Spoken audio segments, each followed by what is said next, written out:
So current electricity का ये lecture number 3 है।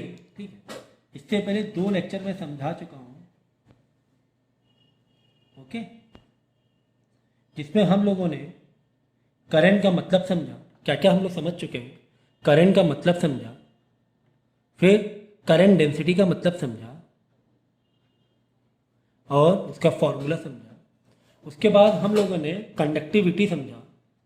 क्या समझा? कंडक्टिविटी समझा। फिर कंडक्टेंस समझा। ठीक है ना। और क्या इसमें समझ चुके हैं हम लोग पहले? बताओ अब तक के क्या चीज़ें कवर कर चुके हैं, बोलिए मिस्टर अली। वोल्टेज के बारे में समझा, पोटेंशियल डिफरेंस के बारे में समझा, ये समझा कि किस तरीके से इलेक्ट्रिक फील्ड की होने की वजह से ड्रिफ्ट वेलोसिटी होती है, ड्रिफ्ट वेलोसिटी होती है। ठीक है, तो काफ़ी ये मतलब इतने टॉपिक हम लोग कवर कर चुके हैं। 1-2 टॉपिक और भी कवर किए, अभी मुझे नाम नहीं याद आ रहा है, तो अभी अब नाम याद आ जाएगा, मैं लिख दूंगा। अब हम लोग पढ़ेंगे ओम्स लॉ, जो कि बहुत बहुत बहुत इंपॉर्टेंट टॉपिक होने वाला है। ओम्स लॉ जो आपने 10th में भी पढ़ा हुआ है कि V equal I into R. I मतलब potential difference is equal to, अब इसका मतलब क्या होगा कि पोटेंशियल डिफरेंस का डायरेक्ट रिलेशन है करंट। पोटेंशियल डिफरेंस का डायरेक्ट रिलेशन है करंट। तो जब ये डायरेक्ट रिलेशन हटाएंगे, इक्वल टू लगाएंगे, तो एक कांस्टेंट तुम्हें लगाना पड़ेगा, that is R into I. इस जो रिलेशन का, जब ये रिलेशन हटाएंगे, इक्वल टू साइन लगाएंगे, तो एक कांस्टेंट वैल्यू लगानी पड़ेगी, जो क्या होगी? आर होगी। ठीक है, तो नॉर्मली पढ़ने का तरीका ये है कि वी इंटू वीर बोलो, V into I R, V into I R. तो वी आई आर में क्या रिलेशन है कि वी बढ़ेगा, या ऐसे हम कह सकते हैं कि आई बढ़ेगा तो वी बढ़ेगा, लेकिन नहीं, आप ऐसे कहो कि वी बढ़ेगा, पोटेंशियल डिफरेंस बढ़ेगा तो करंट भी बढ़ेगा, या फिर ये कह सकते हैं कि रेजिस्टेंस बढ़ेगा तो पोटेंशियल डिफरेंस भी बढ़ेगा, ऐसा आप कह सकते हो। तो रेजिस्टेंस का मतलब क्या होता है कि आपका जो करंट जा रहा है, मैं यहाँ पे थोड़ा पिक्चर भी दिखाता जाऊँगा कि देखो ये करंट जा रहा है, ये करंट है ना, समझो इस तरीके से जा रहा है, और यहाँ पर हमने रास्ते को थोड़ा ब्लॉक किया हुआ है। रास्ते क्या किया? थोड़ा सा ब्लॉक किया हुआ है। तो ये हम कर रहे हैं, रजिस्ट कर रहे हैं। क्या कर रहे हैं? रजिस्ट कर रहे हैं, मतलब रेजिस्टेंस बढ़ाएंगे तो वोल्टेज बढ़ेगा। तो सर वोल्टेज का मतलब क्या? मैंने क्या बताया था वोल्टेज का मतलब? कहीं ना कहीं से जो करंट का जो फ्लो है, उसकी जो स्पीड है ना, फील करने के लिए बता रहा हूँ मैं। करंट का जो फ्लो है, पानी पानी आ रहा है टोटी में, पानी अगर तेज आ रहा है तो बोली पोटेंशियल फील्ड ज़्यादा है, तेज आ रहा है। तो यहाँ से तुम फील कर सकते हो कि समझो तुम्हारे रबड़ में पानी आ रहा है। अगर तुम रबड़ को ऐसे दबाओगे, ऐसे रेजिस्ट करोगे, तो क्या होगा बोलो जरा? आगे उसकी धार पानी की बढ़ जाएगी, तेज हो जाएगी, है ना।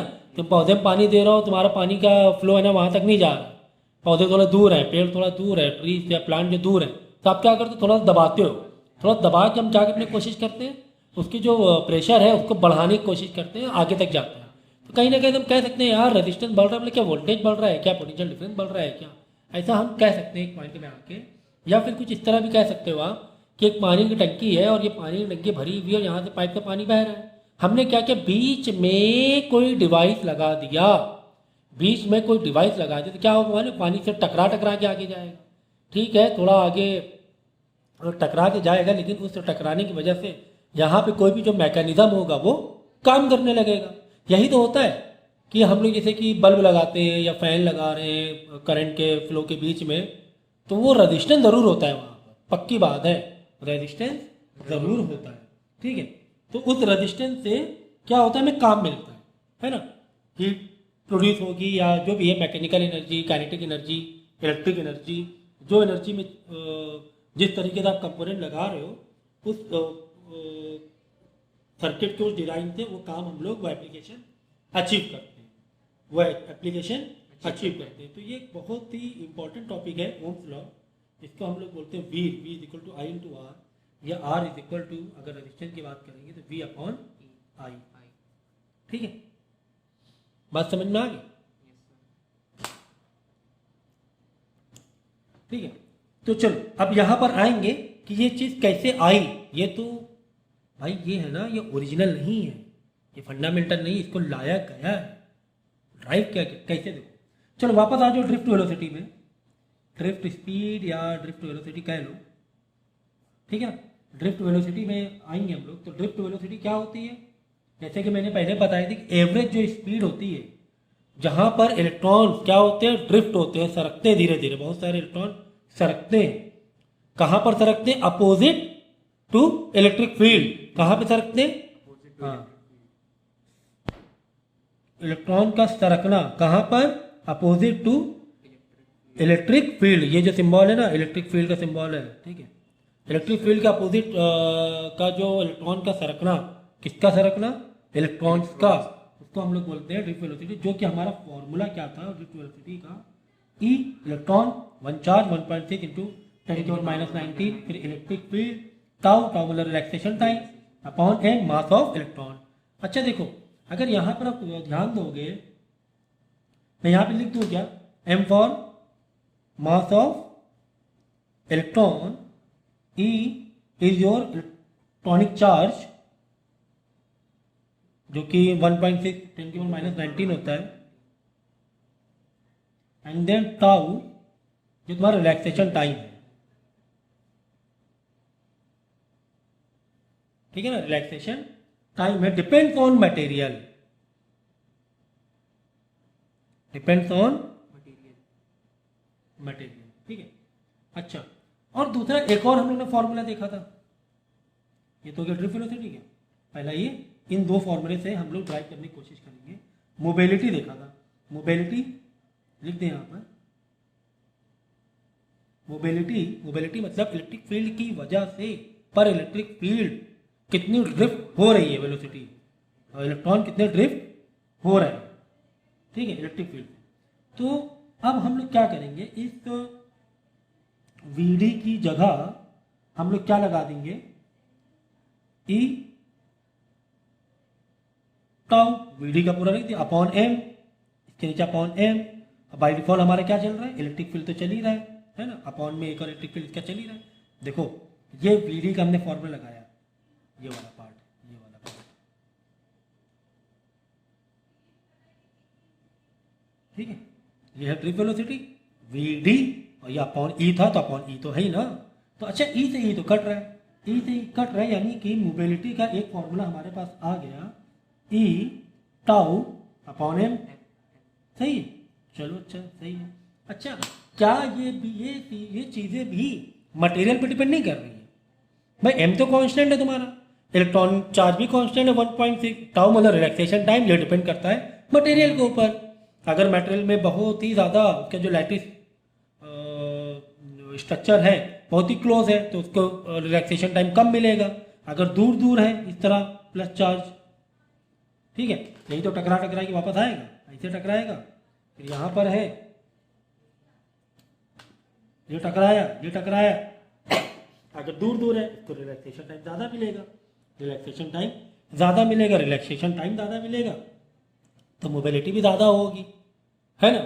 जब रिलैक्सेशन टाइम बहुत अगर कंजस्टेड है, बहुत पास पास इसका जो लैटिस बना हुआ है स्ट्रक्चर, तो थोड़ा इंटरनल काफ़ी है ये डेप्थ लेवल पे, लेकिन आप समझ सकते हो ऐसे कि कहीं ना कहीं से रिलैक्सेशन जो टाइम है, जो टाउ है, टाउ टाउ रिलैक्सेशन टाइम, ये मटेरियल पे डिपेंड कर रहा है। ये हमें पूरी बात समझ में आ गई। तो क्या समझ में आ गई कि अगर टाउ बढ़ेगा, टाउ बढ़ेगा यानी वीडी भी बढ़ेगा। देखो ना, टाउ बढ़ रहा है, वीडी भी बढ़ रहा है, टाउ बढ़ रहा है, वीडी रिलैक्सेशन टाइम बढ़ रहा है, तो वीडी भी बढ़ रहा है, डायरेक्ट रिलेशन है ना, डायरेक्ट रिलेशन है। तो यहाँ से हम कह सकते हैं कि कहाँ से करंट का फ्लो कहाँ पर अच्छा हो रहा है, कहाँ पे उतना स्मूथ नहीं हो रहा है। स्मूथनेस पर कहीं ना कहीं से हम लोग समझ सकते हैं। चलो अच्छा, ठीक है, ये फॉर्मूले देख लिए तुमने? हाँ देख लिए थे। चलो और एक बात देखेंगे जो पहले भी पढ़ा है हम लोग ने। तीसरा हम लोग ने क्या देखा था? I is equal to n e A v d, ठीक है। वी को थोड़ा ऐसे बना दो, ऐसे कर्व दे दो, जिससे कि वॉल्यूम वाला वी नजर ना आए। ये हमने देखा था करंट का फॉर्मूला। एक और फॉर्मूला हमने देखा था, एक और फॉर्मूला देखा था करंट डेंसिटी का। करंट डेंसिटी का कैसे फॉर्मूला आया था बताओ? करंट डेंसिटी आई अपॉन ए, ऐसे था ना, आई अपॉन ए। तो जब इसको हमने ड्राइव किया तो यहाँ पर क्या बचा था? सिर्फ ए कट गया था, तो एन ई ड्रिफ्ट वेलोसिटी। ये हमने देखा था किसका? करंट डेंसिटी का। ये आपका क्या है? करंट डेंसिटी है।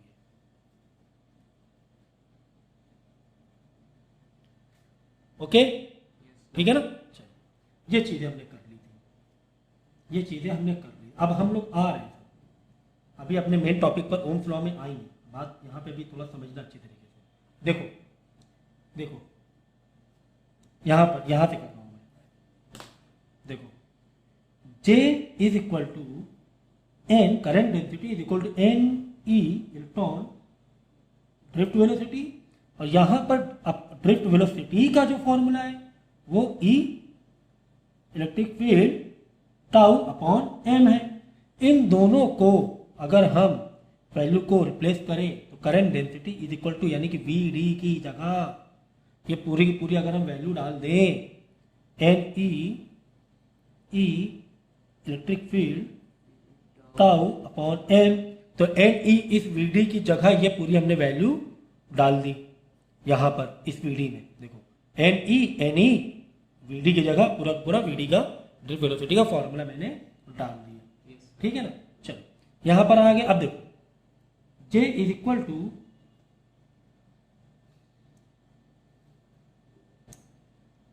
E, यहाँ पर भी है E, एक और ड्रिफ्ट वेलोसिटी से भी आ गया, तो क्या हो जाएगा Ne स्क्वायर हो जाएगा टाउ अपॉन m। क्या बचा हाँ ये बच रहा है, E बच रहा है, तो ये लिख दिया मैंने E। ठीक है ना। यहाँ पर आपको कोई दिक्कत है क्या? यहाँ पर कोई दिक्कत है क्या? नहीं है। अच्छा देखो जरा, देखो बात समझना। यहाँ पर ये जो टर्म है ना, ये वाला टर्म, इस टर्म को, क्योंकि ये पूरा किस पर डिपेंड कर रहा है? मटेरियल पर डिपेंड कर रहा है। इलेक्ट्रिक फील्ड तो आप एक्सटर्नल दे रहे हो ना, कम दे रहे हो ज़्यादा दे रहे हो, एक्सटर्नल दे रहे हो भाई। टाउ मटेरियल पर डिपेंड, इलेक्ट्रॉनिक चार्ज ये तो पता ही कांस्टेंट है। एन मटेरियल पर डिपेंड है, number of electron. M mass of electron, ये पूरा कांस्टेंट है। इसको एक नया नाम दे देंगे। क्या नाम दे देंगे? इसको नाम दे देंगे सिग्मा, है ना। इतना बड़ा मैं क्यों लिखूं, चलो मैं सिग्मा नाम दे देता हूँ। मैंने सिग्मा नाम दे दिया और ई मैंने ऐसे ही रखा। तो ये जो सिग्मा है इसी को हम लोग बोलते हैं कंडक्टिविटी। इसी को हम लोग क्या बोलते हैं? कंडक्टिविटी किसी भी मटेरियल की, क्योंकि ये पूरा मटेरियल पर डिपेंड है। किस पर डिपेंड कर रहा है? पूरा मटेरियल पर डिपेंड कर रहा है। इसी को हम लोग करेंगे, बोलेंगे कंडक्टिविटी।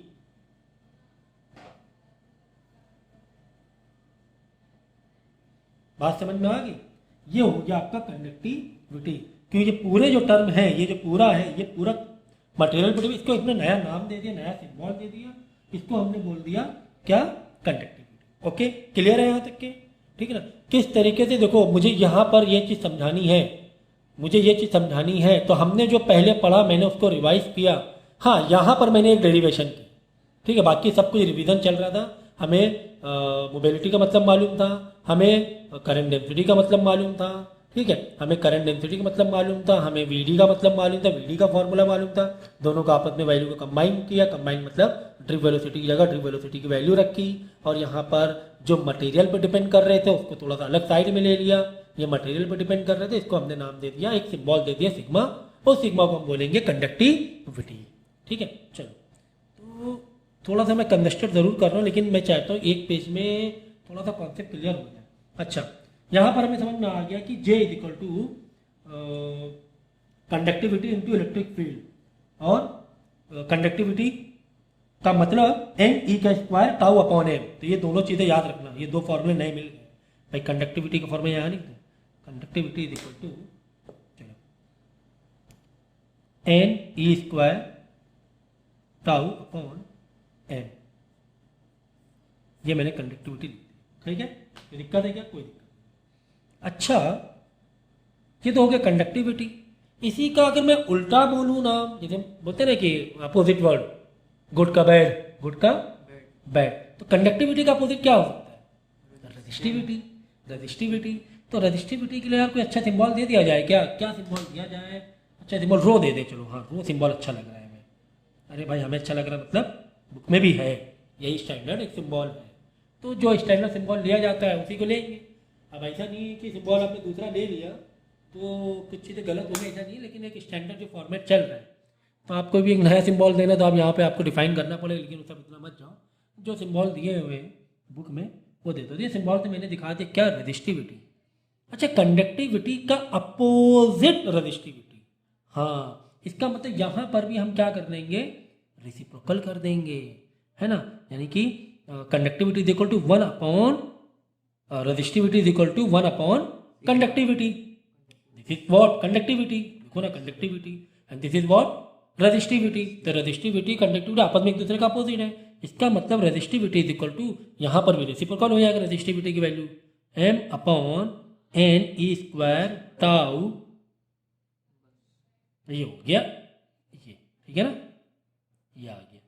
मतलब अगर कंडक्टिविटी का मतलब या formula N E square tau upon M है तो रेजिस्टिविटी का फॉर्मूला उसी का reciprocal M upon N E square tau. Resistivity मतलब रुकावट, रेजिस्टिविटी मतलब रुकावट. मतलब आप देख लो रेजिस्टिविटी और टाउ में जब टोटल मटेरियल पर डिपेंड कर रहा है, टोटल मटेरियल पर डिपेंड कर रहा है, तो tau is equal to tau tau tau बढ़ेगा, रिलैक्सेशन टाइम बढ़ेगा, तो क्या होगा, रेजिस्टिविटी कम होगी. भाई रिलैक्सेशन टाइम बढ़ रहा है, ऐसे दूर देर देर में टकरा रहे हैं, ज़्यादा टकराना मतलब ड्रिफ्टिंग कम होना, आपस ही में उलझे हुए हो. जल्दी जल्दी टकराना मतलब रिलैक्सेशन टाइम बहुत कम होना. रिलैक्सेशन टाइम मतलब क्या, दो टकराने के बीच का टाइम, दो टकरावट के बीच के, दो कॉलिजन के बीच का टाइम. अब वो आपस में बहुत घने घने घने हैं तो बहुत जल्दी अच्छा ड्रिफ्टिंग नहीं करेंगे, अच्छी ड्रिफ्टिंग नहीं करेंगे, आपस में बहुत उलझे हुए. अगर दूर दूर है, आराम आराम से टकरा रहे, मतलब बीच में रिलैक्सेशन टाइम अच्छा मिल रहा है, मतलब बीच में जो आयॉन्स हैं वो दूर दूर हैं, पॉजिटिव वाले चार्ज दूर दूर हैं, तो ड्रिफ्ट अच्छा होगा. तो इस चीज़ को समझो जरा कि टाउ रिलैक्सेशन टाइम बढ़ेगा तो रेजिस्टिविटी कम होगी. रेजिस्टिविटी कम होगा, अच्छी कंडक्टिविटी होगी. अपोजिट बोल बोल के समझना है इस चीज़ को, ठीक है. तो ये भी टोटल किस पर डिपेंड है, मटेरियल पर डिपेंड. भाई जब इसी का तो अपोजिट ही है, जब कंडक्टिविटी मटेरियल पर डिपेंड है, रेजिस्टिविटी भी मटेरियल पर ही डिपेंड होगी ना. तो ये तो समझाने की ज़रूरत नहीं होनी चाहिए, ठीक. चलो, तो सर अभी तक हम लोग मुद्दे में नहीं आए, अभी तक हम लोग मुद्दे आ रहे हैं, सब आ रहे, परेशान नहीं होना, सब आ रहे, ठीक है. चलो अच्छा, बीच में जगह कम पड़ रही है क्या, चलो इसी में समझाने की कोशिश करेंगे. तो वीडियो पॉज कर करके आप लोग ये करना कि मैंने पहले ये समझाया था, फिर ये समझाया था, थोड़ा सा यहाँ मतलब समझाया था, पहले जो पढ़ा था, उसके बाद यहाँ पे कुछ फॉर्मूले लगातार 4 समझाए थे, फिर मैं यहाँ पर गया, ये चीज़ समझाई, फिर मैंने ये समझाया, ठीक है. अच्छा, वोल्टेज का फॉर्मूला क्या होता है, पोटेंशियल डिफरेंस बोलो, ई एक्स होता है ना, इलेक्ट्रिक फील्ड इनटू डिस्टेंस है ना, तो डिस्टेंस जगह यहाँ पे एल लिख देंगे, एल भी तो लेंथ एक डिस्टेंस ही हुआ ना, एल भी तो डिस्टेंस हुआ, ठीक है ना. ये एक फॉर्मूला है, V is equal to into, ये हमने पढ़ा हुआ पहले 2 चैप्टर में पढ़ा हुआ है, ठीक है ना. V is equal to D V is equal to E in dot D X या डी आर, जो भी कह लो डिस्टेंस को, तो यहाँ पे हमने लेंथ में एल लिख दिया. अच्छा ठीक है, वी इज इक्वल टू ये आ गया, ठीक है. चलो आते हैं वहीं पर, देखो हमारे पास J is equal to, formula हमारा क्या आ चुका था, J is equal to sigma E आया, इसी से मैं कर रहा हूँ, इसी को मैं कंटिन्यू कर रहा हूँ. देखो J is equal to sigma E है ना, ये तो हम लोग पहुँच गए थे ना, ये तो हमने समझा दिया था ना ये कैसे आया. सिग्मा मतलब ये पूरी बातें एन स्क्वायर टाउ अपॉन है, ठीक है ये तो. अच्छा, J की जगह हम क्या लिख सकते हैं, आई अपॉन ए है ना, current upon per unit area, ठीक है. सिग्मा को वैसे ही रखो, और ई को हम क्या लिख सकते हैं, वी अपॉन एल है ना, वी अपॉन एल. देखो E is equal to E, L नीचे आएगा, वी अपॉन एल हुआ. अरे भाई E is equal to V upon L ही हुआ ना, तो ई की जगह वी अपॉन एल लिख दिया, ठीक है सर लिख दिया. अच्छा, ये जो वी अपॉन एल है, अब हम क्या करेंगे, इसको फ्री करेंगे, वी इज इक्वल टू से लेके जाएंगे, चीज़ें आगे बढ़ाएंगे. हमने यहाँ रखा वी, अब देखो यहाँ वी रखा, वी एल यहाँ पे डिवाइड में, इसके पास जाके मल्टीप्लाई हो जाएगा, ए आई अपॉन ऐसे रखो, एल जाके मल्टीप्लाई हुआ, हाँ सर हुआ. और ये जो सिग्मा है, सिग्मा यहाँ मल्टीप्लाई में, इधर आके क्या हो जाएगा, डिवाइड में हो जाएगा, मतलब 1 अपॉन सिग्मा कह लो, 1 अपॉन सिग्मा कह सकते हो ना, 1 अपॉन, समझ गया ना. देखो वी मैंने वैसे ही रखा, मैंने सिर्फ ये फ्लिप किया है, तो कन्फ्यूज मत हो, ये समझो, ऐसे समझो कि वी यहाँ पर, एल उधर जाके आई के बाद मल्टीप्लाई हो गया, ठीक है, एल जाके आई पर मल्टीप्लाई हुआ, सिग्मा ए से नीचे आ गया, देखो सिग्मा ए के बाद नीचे आया, एल आई से मल्टीप्लाई हो गया ना. ये थोड़ा ऐसे करके फ्लिप किया है, तो उसमें बिल्कुल कन्फ्यूज मत होना, ठीक है. अच्छा अब देखो 1 अपॉन सिग्मा का मतलब क्या हुआ, रेजिस्टिविटी. 1 अपॉन सिग्मा, देखो ना, upon sigma upon sigma upon sigma upon sigma resistivity. तो मैं यहाँ पर क्या करूँगा, आई अपॉन ए ऐसी रखो, एल ऐसी रखो, यहाँ पर मैं लगा दूंगा रो रेजिस्टिविटी. 1 अपॉन सिग्मा के बदले 1 अपॉन सिग्मा में मैंने क्या लगा दिया, रो लगा दिया, ये रो लगा दिया, रेजिस्टिविटी लगा दी. ठीक है ना। अब देखो थोड़ा सा मैं इसको मॉडिफाई नहीं कर रहा हूँ, रीअरेंज कर रहा हूँ। देखो आई था जहाँ पर वही रखा, ठीक है। एल जहाँ पर था वही रखा, ठीक है। रेजिस्टिविटी का सिंबल रो जहाँ था वहीं रखा, ठीक है। अपॉन ए जहाँ पर था वहीं रखा, ठीक है। इस पूरे टर्म को हम नया नाम दे देंगे। हाँ, क्या नाम दे देंगे? आर वीर आ गया, ठीक है। यानी कि एल कंडक्टिविटी रेजिस्टिविटी अपॉन ए, इस वाले टर्म को, मतलब आई को थोड़ा सा सेपरेट कर दो, ये वाला देखो, ये इसको हमने क्या नाम दे दिया? आर दे दिया। इसको आर से रिप्रेजेंट कर दिया, और यही तुम्हारा क्या है? रेजिस्टेंस है भाई। ये रेजिस्टिविटी हुआ, ये तो रेजिस्टिविटी हुआ ना।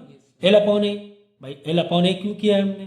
क्योंकि एरिया जितना बड़ा रहेगा रेजिस्टिविटी कम होगी, लेंथ जितना ज़्यादा हो जाएगी वो रेजिस्टिविटी बढ़ जाएगी, तुम्हारा रेजिस्टेंस बढ़ जाएगा। तो इसीलिए हमने इसको इस पूरे को टर्म को हटा के V is equal to I to are.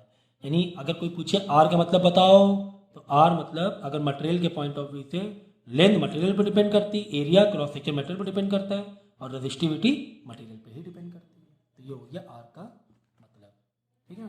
तो ये जो साइड में है आई के, ये साइड में है, इसको हमने क्या दे दिया नाम? आर।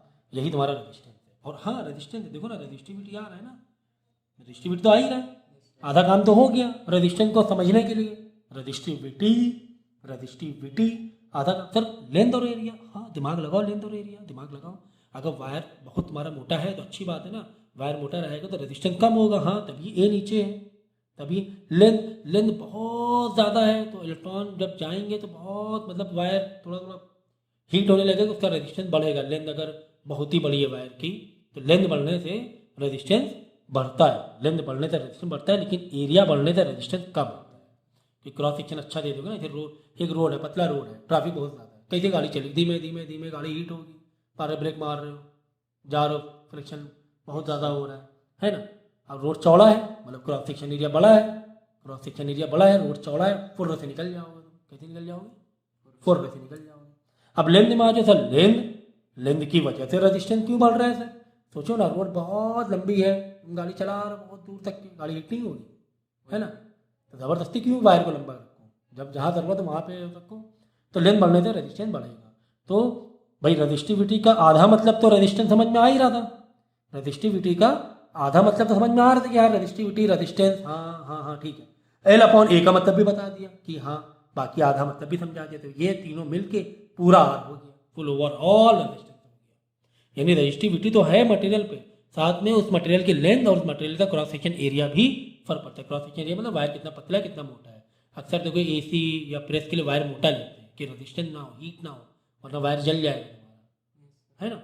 सीधी सी बात है। तो ये डेरिवेशन हो गया ओम्स लॉ की, ये बहुत ज़बरदस्त डेरिवेशन थी, और 10th में 9th में हम लोग ने पढ़ा हुआ था, लेकिन इसका मतलब ऊपर ऊपर समझ रहे थे, मैं बहुत डीप में जाके सारी चीज़ बता दी है। देखो रेजिस्टेंस मतलब कहीं ना कहीं से लेंथ और एरिया का मतलब तो बता दिया। रोड बहुत ज़्यादा चौड़ी होना अच्छी बात है, एरिया बड़ा होना, रेजिस्टेंस कम होना, साथ में रोड बहुत दूर होना, लंबी होना, है ना, गाड़ी तुम्हारी हीट करेगी इतनी दूर तक चलेगी तो रेजिस्टेंस बढ़ेगा, ये मतलब बता दिया। रेजिस्टिविटी का मतलब पूरा तुम्हारे यहाँ पर है, हाँ रेजिस्टिविटी का मतलब यहाँ है ना। रेजिस्टिविटी मतलब 1 अपॉन कंडक्टिविटी, कंडक्टिविटी को उल्टा, यानी कि रेजिस्टिविटी का मतलब फिलहाल ये समझो m upon N square T. हाँ कैसे कैसे कैसे सर? टाउ रिलैक्सेशन टाइम बढ़ेगा तो रेजिस्टिविटी क्या होगी? कम होगी, है ना। इन्वर्स रिलेशन है, टाउ टाइम बढ़ेगा मतलब आयाम तुम्हारे दूर दूर है, अच्छा रिलैक्सेशन टाइम अच्छा रहेगा, रिलैक्सेशन टाइम अच्छा रहेगा, ज़्यादा रहेगा, ज़्यादा रहेगा रिलैक्सेशन टाइम तो रेजिस्टिविटी तुम्हारी कम होगी, अच्छा ड्रिफ्टिंग अच्छी मिल जाएगी, ड्रिफ्टिंग अच्छी भाई। टाउ टाइम बढ़ेगा, टाउ बढ़ेगा, देख लो ना इधर आके, यहाँ से यहाँ पर आ जाओ, टाउ टाइम बढ़ा तो वीडी बढ़ा, ड्रिफ्ट वेलोसिटी बढ़ी, करंट का आगे बढ़ना अच्छा हुआ, समझ गया ना। तो किस तरीके से हम लोग ने रिलेट करके चीज़ें समझी, तो कम से कम ये वीडियो 3 बार आप लोग देखोगे तो डेफिनेटली आपको कॉन्सेप्ट समझ में आएगा, ठीक है। तो वीडियो पॉज करके इसको अच्छे से समझना, ठीक है, और नोट डाउन करते रहना, और यूज़ करो कलर पेन यूज़ करना, ठीक है, कलर पेन यूज़ करना फॉर्मूले वाइज, जिससे कि आपको सेक्शन वाइज चीज़ें समझ में आए, ठीक है ना, हाउस पाउच ना लगे आपको। तो हमें समझ में आ गया क्या कि resistance is equal to resistivity L upon A, तो समझ में आया। अच्छा, साथ में ये भी तो समझ में आया, resistance is equal to L upon A. Resistivity का अपोजिट क्या होता है, बोलो? कंडक्टिविटी। नीचे आएगा क्योंकि अपोजिट है ना, रेसिप्रोकल होगा, नीचे आएगा ना ये। अगर रेजिस्टेंस ऊपर मल्टीप्लाई में तो नीचे डिवाइड में आएगा। तो ये दोनों फॉर्मूले भी वैलिड है, ये रेजिस्टेंस है, ये कंडक्टिविटी है। तो अगर रेजिस्टेंस को हम वीर वाले फॉर्मूले से देखें, where V is equal to I into R, यानी V upon R, V upon I है ना। Where V is equal to I, इधर मल्टीप्लाई में वीर होगा तो आई नीचे आ गया। इसका मतलब अगर इसकी यूनिट को समझे रेजिस्टेंस के, तो वोल्ट, आई क्या हो जाएगा, एम्पियर। वोल्ट एम्पियर को हम रेजिस्टेंस की यूनिट बोलेंगे, वोल्ट पर एम्पियर। सर इसका कोई और भी नाम है, कोई साइंटिस्ट, जैसे कि न्यूटन, जैसे कि पास्कल? हाँ, इसका भी एक नाम है, इसको हम लोग ओम बोलते हैं। क्या बोलते हैं? ओम। इसका सिंबल ऐसे दिखा दो चल जाएगा, अच्छी बात है, ठीक है ना। तो ओम बोलते हैं। वोल्ट एम्पियर, एरिया नहीं है भाई, एम्पियर है, यूनिट मैंने लिखी, ठीक है ना, नाम नहीं लिखा है, शॉर्ट में नाम नहीं लिखा है, यूनिट लिखी है। एम्पियर मतलब करंट, आई मतलब करंट, ठीक है। तो ओम से हम लोग करते हैं, और सिंबल इसको सर्किट में, ये तो यूनिट में सिंबल है, अगर कोई वैल्यू आई 50 रेजिस्टेंस मतलब 50 ओम, 50 ये वाला सिंबल। और अगर सर्किट में दिखाना है तो आप ऐसे दिखाते हो, सर्किट में ऐसे वायर आया, करंट आया, ये रजिस्टेंस उबल खाबर दिख रहा है ना, उबल खाबर, तो ये भी अच्छा वर्ड है, ठीक है।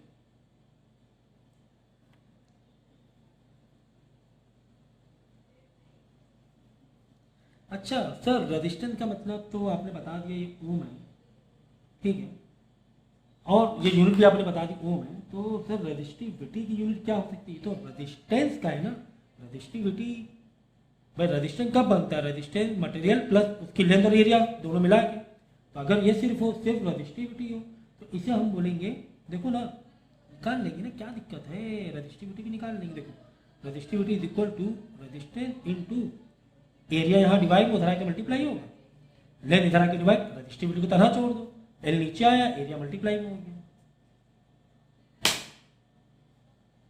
तो इसका मतलब तो ओम था, हाँ सर ओम था, हाँ सर ओम था।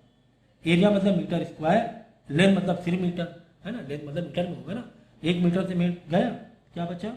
ओम मीटर, ओम पर मीटर नहीं, ओम मीटर पर नहीं, मल्टीप्लाई में। तो ये हो गया रेजिस्टिविटी की यूनिट। अच्छा सर, रेजिस्टिविटी भी आ गया हमें। सर कंडक्टिविटी, इसके साथ नाइंसाफी क्यों सर? इसकी भी यूनिट हो तो अच्छा लगेगा सर हमें, ठीक है सर, ये भी करा लेते हैं। तो रेजिस्टिविटी कंडक्टिविटी आपस में क्या है? अपोजिट है। आपस में क्या है? अपोजिट है। अगर इसकी यूनिट रेजिस्टिविटी की ओम पर मीटर है, तो इसकी ओम -1 मीटर -1 है ना, रेसिप्रोकल होगा ना, तो नीचे पावर जाएगी तो -1 हो जाएगी ना। या फिर इसको हम लोग ऐसे बोलते हैं कंडक्टिविटी को, चलो बस ठीक है, इतना भी सही है, इतना भी सही है, ठीक है, पर ओम पर मीटर ऐसे कह सकते हैं, ठीक है। कंडक्टिविटी तो रेजिस्टिविटी का अपोजिट, लेकिन रेजिस्टिविटी से ही हमारे कॉन्सेप्ट होते हैं, कंडक्टिविटी से इतने कॉन्सेप्ट नहीं है। रेजिस्टिविटी से ही हमारी जो सर्किट डिज़ाइन की जाती है। भाई कंडक्टिविटी तो टोटल तुम्हारा मटेरियल पर डिपेंड करता है, रेजिस्टिविटी में कहीं ना कहीं लेंथ और एरिया भी आ जाता है ना, तो चीज़ें हैं। तो न्यूमेरिकल ले लिया जाए क्या? न्यूमेरिकल में आपको दिया हो डिटरमाइन द रेजिस्टेंस ऑफ, मैं पूरा क्वेश्चन नहीं लिख रहा हूँ, क्वेश्चन में दिखा दे रहा हूँ। तो क्या करो, क्वेश्चन को यहाँ पे पॉज करके कॉपी कर लेना, ठीक है। मैं डायरेक्ट डेटा लिख रहा हूँ और इसको सॉल्यूशन बता रहा हूँ, ठीक है।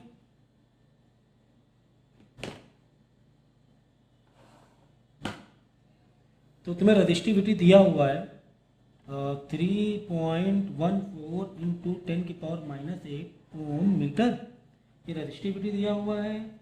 और एक कंडक्टर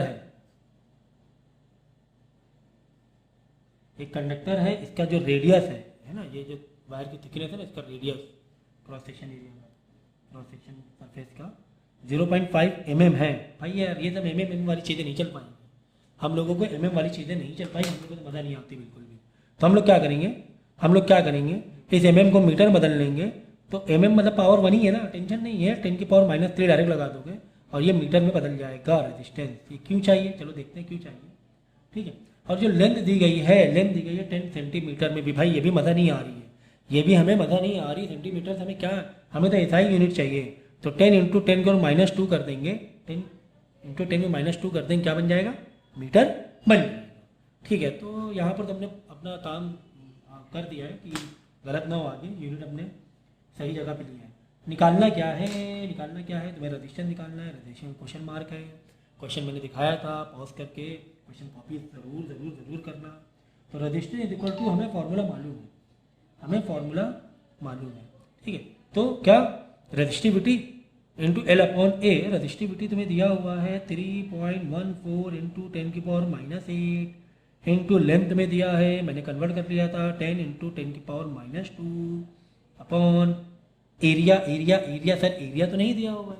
एरिया नहीं दिया है तो क्या हुआ, इस cross section area, cross section जो सर्कल है ना, ये सर्कल, इसका रेडियस तो तुम्हें दिया है ना। भाई ये सर्कल है, कोई भी सर्कल का एरिया हम कैसे निकालते हैं, pi r square. Pi r square ही निकालते हैं ना, pi r square. Pi r square मतलब पाई की जगह 3.14 लिख दो ना, क्या दिक्कत है ना। पाई के 3.1 pi r square into r, radius कितना है, रेडियस ये है, तो 0.5 इंटू 10⁻³ का स्क्वायर करना ना भूलना, है ना। चलो, पाई आर स्क्वायर, है ना, एरिया एरिया एरिया। ये तो यार ठीक है ना। देखो बेस सेम, जब बेस सेम होती है, सिंप्लीफिकेशन को बताना तो नहीं चाहिए, मुझे अच्छा नहीं लग रहा है कि मैं ये बता रहा हूँ कि मल्टीप्लाई डिवाइड और क्लास 7 का, लेकिन फिर भी देखो एक बता दे रहा हूँ मैं। जब बेस सेम होती, पावर आपस में प्लस हो जाती है, तो 10 की पावर -8 -2 कितना हो जाएगा, -10, माइनस माइनस प्लस -10 इंटू 10 की पावर 1 भी एक था। देखो ठीक है, कर लेंगे अभी। अब देखो यहाँ पे 0.5 इंटू 0.5 इंटू, देखो पावर ओवरऑल 2 लगी ना, तो मैंने 0.5 दो बार लिख दिया। 10 की पावर -3, ब्रैकेट के बाहर पावर, ब्रैकेट के अंदर पावर, आपस में पावर क्या हो जाती है, मल्टीप्लाई हो जाती है। 10 को -6 हो जाएगा, फिर 10 को -3 ऊपर जाके क्या हो जाएगा, प्लस में बन जाएगा। जब 10 है ना, 10 मतलब पावर 1, ये प्लस का 6 ऊपर जाएगी ना, पावर प्लस हो जाती है। माइनस है तो माइनस है तो प्लस हो जाएंगे, प्लस है तो माइनस हो जाएंगे। 0.5 इंटू 0.5। चलो देखो बेस सेम है, हाँ सर बेस सेम है, पावर आपस में क्या हो जाएंगी, प्लस हो जाएंगी। कर लो साइड में, -6 प्लस 1 फिर +6, देखो -6 प्लस 1 प्लस का 6, ये माइनस तो पहले से था ना, इसलिए तो -6 प्लस 6 कट गया, बचा 1, ऊपर बचा सिर्फ 10, नीचे बचा 0.25 बचा, मल्टीप्लाई को 0.25। अब भाई क्या ये बताने की ज़रूरत है क्या मुझे, है? 2 डेसिमल हटाओ, नीचे 25 होगा, ऊपर 2 0 बढ़ाना पड़ेगा, नीचे 2 डेसिमल हटाया, ठीक है, तो कितना 40 आ जाएगा। 40 आ रहा है, चेक कर लेना एक बार। चलो चेक कर लेते हैं एक बार। -6 हो गया, वैल्यू सही रखी था, -8 -10, 10 एक था, ये 10 कहाँ से था, इससे था, लेंथ से, ठीक है, ओके, तो ये हो गया, ठीक है, ये 10 एक बच रहा, ठीक है, 3 हटा दे, 0.5 0 स्क्वायर हो गया, 3 to the 6, ठीक है, ये ऊपर चला जाएगा, ये ऊपर जाएगा, ये मैंने -6 देखो है ना, ये 10 था ना, -10 था, ये गलती कर दी थी, ये क्या है -10, मैंने फॉलो क्या कर दिया, -6 फॉलो कर दिया था, -10 था, क्या था -10, तो -10, 6 7, 10 में से 7 गया, बचा -3, 10 की पावर -3 होगी, क्या होगी, 10 की -3, तो 10 को -3 डिवाइड बाई 0.25, ओके, 10 की पावर -3 का मतलब क्या हो, बोलो जरा बेटा, 1/1000 हुआ ना, इंटू 0.25, 10 की पावर -3 का मतलब क्या होगा, 1/1000, तो 1/0.25 इंटू 1000 कितना हो जाएगा, 1 2 3 आगे जाएगा, 250 हो जाएगा, कितना हो जाएगा, 250 हो जाएगा, ठीक है ना। या इसको ऐसे भी कर लो, देखो चलो और इजी बता रहा हूँ, 10 की पावर -3 है, ये क्या है 0.25 है, ठीक है ना। क्या करो मालूम है, यहाँ पे कर लो इंटू 1 करने में कोई दिक्कत है क्या, कोई दिक्कत नहीं है, इंटू 1 लगा दो ना, अपनी मर्जी से, मतलब नहीं है। अब क्या करो, यहाँ पे 2 डेसिमल बढ़ाओ, यहाँ पे 2 0 आ जाएंगे, यहाँ पे 2 डेसिमल बढ़ाएंगे, हटाएंगे डेसिमल, हटाएंगे, यहाँ पे 2 0 बढ़ जाएंगे, तो बचपन से सीखते आ रहे हैं, तो 10⁻³ इंटू 100 हुआ, नीचे क्या बचा 25 बचा, 25 वन 25, 25 4 100, तो 4 इंटू 10⁻³ आंसर आ जाएगा। अब रेजिस्टेंस है तो ओम लगा दोगे, ठीक है ना। तो देखो कितने अच्छे तरीके से हम लोग ने सिंप्लीफिकेशन को किया है, समझो कि जैसे कि सीबीएसई बोर्ड वाले को अलाउड कैलकुलेटर अलाउड नहीं है, तो भी मैंने बता दिया कैसे करना, बस यहाँ पे फॉलो करने में मुझसे मिस हो गया था मुझसे, अदरवाइज बिल्कुल कैलकुलेशन बिल्कुल ठीक है। तो कैलकुलेशन को भी अगर समझना है तो क्या करना, वीडियोस को 2 या 3 बार देखना। अगर जिन बच्चों को, अक्सर बच्चे होते हैं उनको सच बता रहे, कुछ ऐसे बच्चे भी हमारे पास आते हैं जो ये करने में ही दिक्कत कर जाते हैं, इनको मतलब नहीं हो पाता है उनसे, सिंप्लीफिकेशन करने में बहुत दिक्कत हो जाती है उनको। तो ये चीज़ आप लोग समझो कि इस तरीके से इसको करना है, ठीक। तो ठीक है, तो अब आगे हम लोग और आगे बढ़ेंगे। जैसा कि हमने देखा था कि रजिस्टिविटी का अपोजिट कंडक्टिविटी होता है ना, ये तुमने देखा था, ठीक है। रजिस्टिविटी और रजिस्टेंस में क्या फ़र्क था भाई, रजिस्टिविटी रजिस्टेंस में ये फ़र्क था कि रजिस्टिविटी एक मटेरियल पे था, सिर्फ मटेरियल के अंदर की प्रॉपर्टीज थी। जब रजिस्टेंस में गए तो उस मटेरियल की, उस कंडक्टर की लेंथ और एरिया भी हमने ले लिया था। यही फ़र्क था रजिस्टिविटी और रजिस्टर में, है ना, रेजिस्टेंस में यही फ़र्क दिखाया तुमने भाई। रेजिस्टेंस में क्या था, रेजिस्टेंस मतलब रजिस्टिविटी तो था ही था, और लेंथ और एरिया भी ले लिया तुम लोगों ने कि हाँ एक्सटर्नल प्रॉपर्टीज भी देख लेंगे, उसका डायमेंशन, उस पर ओवरऑल मिला के रेजिस्टेंस आ रहा था। इसी तरह कंडक्टिविटी भी अपने आप में जस्ट एक रजिस्टिविटी का अपोजिट था, सिर्फ इंटरनल जो भी मटेरियल की प्रॉपर्टीज थी। तो इसका भी कोई टर्म है क्या, जिस तरीके से रजिस्टिविटी से हम लोग कहाँ पर गए थे, रेजिस्टेंस में गए थे, लेंथ और एरिया लगा के, इसी तरीके से कंडक्टिविटी से हम लोग कंडक्टेंस में जा सकते हैं, क्योंकि कंडक्टिव मतलब अंदर की खाली प्रॉपर्टी मटेरियल की, तो कंडक्टेंस मतलब उस पूरे मटेरियल की एक्सटर्नल भी लेंथ और एरिया का डायमेंशन आ गया, है ना, लेंथ और एरिया भी जोड़ दिया। पहले रजिस्टिविटी को कैसे समझ रहे थे, अंदर एक मटेरियल है उसके हम एग्जामाइन कर रहे हैं, अंदर उसके आयोन्स कितने क्लोज हैं, कितना वो क्लोज स्ट्रक्चर बना हुआ है, और ये सब चीज़ों कर रहे हैं। अब लेंथ और एरिया में भी आ गए थे, तो रेजिस्टेंस बता दिया, ये रेजिस्टेंस होता है। तो ठीक इसी तरीके से कंडक्टिविटी से कंडक्टेंस उसका सिंबल होता है जी जी जी, तो definitely G is equal to 1/r, resistance का उल्टा, खत्म हो गई बात खत्म। रेजिस्टेंस का ये फॉर्मूला, तो कंडक्टेंस का अपोजिट फॉर्मूला हो जाएगा, जी इज इक्वल टू एरिया ऊपर आ जाएगा और रेजिस्टेंस नीचे आ जाएगा, एल यहाँ आ जाएगा, सही है ना। अरे भाई ये रजिस्टिविटी है, इसी का रेसिप्रोकल कर दो कि देखो रेजिस्टेंस किस में मल्टीप्लाई में, तो यहाँ पर रेजिस्टेंस किस में आ जाएगा, डिवाइड में आ जाएगा, एल ऊपर न्यूमरेटर मल्टीप्लाई में, एल नीचे आ जाएगा, एरिया नीचे था एरिया ऊपर आ गया, यही तो है और क्या है, उसी का अपोजिट है कंडक्टेंस रजिस्टिविटी का। समझ गया ना ये बात, समझ गए। तो एक काम करते हैं सर, जब आप कंडक्टेंसी बता रहे तो हम रजिस्टिविटी से क्यों देखें, हम कंडक्टिविटी से देखेंगे। तो रजिस्टिविटी कंडक्टिविटी का अपोजिट, अगर रजिस्टिविटी डिवाइड में है तो कंडक्टिविटी मल्टीप्लाई ऊपर आ जाएगा, ले खत्म के भाई। देखो तुम्हारे जितनी भी क्यूरियोसिटी हो सकती है वो मैं पूरा क्लियर करता हुआ जा रहा हूँ, ठीक है ना, कि सर कंडक्टेंस की बात हो रही, रजिस्टिविटी क्यों लगाया है, कंडक्टिविटी क्यों नहीं लगाया है, ठीक है। रजिस्टिविटी अगर अपॉन में है तो कंडक्टिविटी ऊपर कर दो, खत्म हो गई बात। रेजिस्टेंस का अपोजिट कंडक्टेंस, तो रेजिस्टेंस का ही रेसिप्रोकल कंडक्टेंस बन गया था, बस यहाँ रजिस्टिविटी आ रही थी, इसको वापस हमने बदल दिया। तो ये कहानी थी इसकी। हाँ अब सर इसकी यूनिट बताइए सर, ठीक है इसकी यूनिट बताते हैं। देखो इसकी यूनिट, क्योंकि हमें रेजिस्टेंस की यूनिट क्या होती है, ओम होती है, रेजिस्टेंस यूनिट क्या होती है, ओम होती है, तो इसकी यूनिट क्या होगी, ओम का रेसिप्रोकल, क्योंकि रेजिस्टेंस का ही तो रेसिप्रोकल अपोजिट कंडक्टेंस है, या फिर हम लोग इसे मोह भी बोलते हैं, क्या बोलते हैं, मोह ऐसा बोलते हैं, ठीक है ना, या फिर सिंबल ऐसे उल्टा दिखा देते हैं, ठीक है ना। बट अगर टेक्निकल बात करेंगे तो ये वाला सही है ना, ओम का ही एक रेसिप्रोकल हम कह सकते हैं, ठीक है ना। ये चीज़ें थी इसमें। आप न्यूमेरिकल्स हैं, चलो देखते हैं न्यूमेरिकल, मैं यहाँ पे न्यूमेरिकल पढ़ा दे रहा हूँ।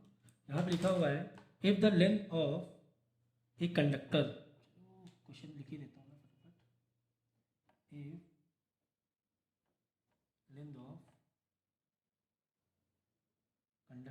इज हाफ, आधी कर दी गई। कंडक्टर की लेंथ क्या कर दी हमने, आधी, एल को L/2 कर दिया। तो कंडक्टेंस क्या होगा, तो कंडक्टेंस क्या होगा, पहले कंडक्टेंस के फॉर्मूला डालेंगे, G इज इक्वल टू चलो A/L कह सकते हैं, कह सकते हैं। चलो तो एक काम करेंगे, ये जो है ना, ये एक तो कांस्टेंट वैल्यू है ना, अगर इसको हम इस तरह दिखाएं तो A/L मतलब G का अगर ए और एल से देखें, ए और एल से देखें तो इस तरफ इसका रिलेशन बनेगा। एल को हमने क्या कर दिया है, जो नया जी निकालेंगे, नया जी डैश, एल को हमने क्या कर दिया बोलो, L/2 कर दिया, आधी कर दिया है ना। लेंथ हमने क्या कर दिया, आधी कर दी। जब लेंथ आधी कर दी तो ये रेसिप्रोकल 2 है ना, ऊपर आके मल्टीप्लाई हो जाएगा 2A/L, ठीक है ना। यानी जी डैश, देखो A/L क्या था, व्हाट इज A/L, A/L जी था, तो 2 डॉट यहाँ पे क्या आ जाएगा, जी आ जाएगा, है ना। मतलब कंडक्टेंस डबल हो जाएगा। देखो ना, जी का रिलेशन A/L से था, ए डायरेक्ट था, एल डिवाइड, इसको हटा दो, ये तो मटेरियल पर डिपेंड कर रहा है, इंटरनल प्रॉपर्टी। हम क्या कर रहे हैं, उसी मटेरियल को तो आधा कर रहे हैं, तो कंडक्टिविटी या रजिस्टिविटी का कोई रोल नहीं हुआ। ये तो किस पर डिपेंड कर रहा है, मटेरियल के प्रॉपर्टीज के ऊपर। ये किस पर डिपेंड कर रहा है, वही मटेरियल को तो आधा किया है ना हमने, तो ये हटा दो। वो मटेरियल का जो भी स्ट्रक्चर होगा उससे आधा या लंबा करने से, बड़ा करने से कंडक्टिविटी या रजिस्टिविटी में कोई फर्क नहीं पड़ेगा, हटा दो, इसकी जरूरत नहीं। तो हमने जी और इसका रिलेशन देख लिया, A/L से था, ठीक है। फिर A/L को हमने अब जी डैश निकाले, नया जी, कब, जब हम लेंथ को आधा कर दे तो L/2 कर दें, एल की जगह L/2 कर दें, ये 2 ऊपर चला जाएगा तो क्या हो जाएगा, 2A/L हो जाएगा। A/L, तो A/L क्या था, A/L मतलब जी था, तो A/L जब मैं जी लिख दिया, तो यानी नया जो जी आएगा, जी डैश, वो 2G के बराबर है, कंडक्टेंस का डबल हो जाएगा। यानी लेंथ को आधा कर दोगे, लेंथ को आधा कर दोगे तो कंडक्टेंस डबल हो जाएगा। ये समझाने की कोशिश कर रहे थे, अच्छा कंडक्टेंस हो जाएगा कुल मिला के, है ना। ठीक है, तो इसी तरह अगर हम ये कहें, इसी क्वेश्चन में ये कह दें, if area double, if area, अगर एरिया डबल कर दें, ये जो वायर है ना, वायर का एरिया इसे डबल कर दें, तब क्या फर्क पड़ेगा कंडक्टेंस। चलो अच्छा, कंडक्टेंस का रिलेशन देखेंगे। कंडक्टिविटी या रेजिस्टिविटी हटा दो, क्योंकि ये तो मटेरियल की इंटरनल प्रॉपर्टी पर डिपेंड है, रिलैक्सेशन टाइम और अंदर अंदर का इलेक्ट्रॉन, तो इस पर डिपेंड है, वो छोड़ दो, इसकी जरूरत नहीं है। तो A/L, तो जब नया जी निकालेंगे, जी डैश, मतलब एरिया को हम क्या कर रहे हैं, 2A कर रहे हैं, डबल कर रहे हैं, A/L। A/L का मतलब क्या था, A/L का मतलब क्या था, A/L का मतलब जी था, A/L क्या था, जी था ना। तो इस A/L की जगह ये A/L के जी डाल देंगे हम लोग, है ना। तो यानी कि एरिया डबल करने पर भी नहीं, ये सही नहीं लग रहा है। एरिया जब हम लोग डबल कर देंगे, एरिया डबल कर देंगे, एरिया मतलब πr², इसको थोड़ा सही से करेंगे। चलो देखो, चलो जी का रिलेशन A/L से है, और जी मतलब, हाँ ठीक है, एरिया हमने डबल कर दिया, ठीक है, सही है, ठीक है। हाँ, अगर क्वेश्चन ऐसे आता, एरिया डबल कर देंगे तो ठीक है, ऐसे ही आएगा। अगर क्वेश्चन ये आता है कि रेडियस को हमने डबल कर दिया, एरिया नहीं, इफ रेडियस क्या कर दिया हमने, तब क्या होगा, रेडियस डबल कर दिया, हाँ रेडियस, चलो देखते हैं रेडियस डबल करने से क्या हो रहा है। हमने फॉर्मूला लगाया, फॉर्मूला में याद था, हमने फॉर्मूला अच्छे से याद किया हुआ था। A/L लगाया, A मतलब एरिया, एरिया मतलब πr², हाँ πr²/L। अब हम R को क्या कर रहे हैं, डबल कर रहे हैं, यानी जी डैश, नया जी निकालेंगे, R में चेंजेस कर रहे हैं, नया जी निकालेंगे, तो पाई R की जगह 2R लिखेंगे, और यहाँ पे क्या लगा देंगे, स्क्वायर लगा देंगे, है ना। R की 2R ओवरऑल स्क्वायर अपॉन, इस सिर्फ R को स्क्वायर ना मार देना, गलत हो जाएगा, R को 2R करना, ओवरऑल स्क्वायरिंग मारना, ठीक है। R का स्क्वायर तो अब 2R का स्क्वायर, डबल कर रहे हैं ना, अपॉन L।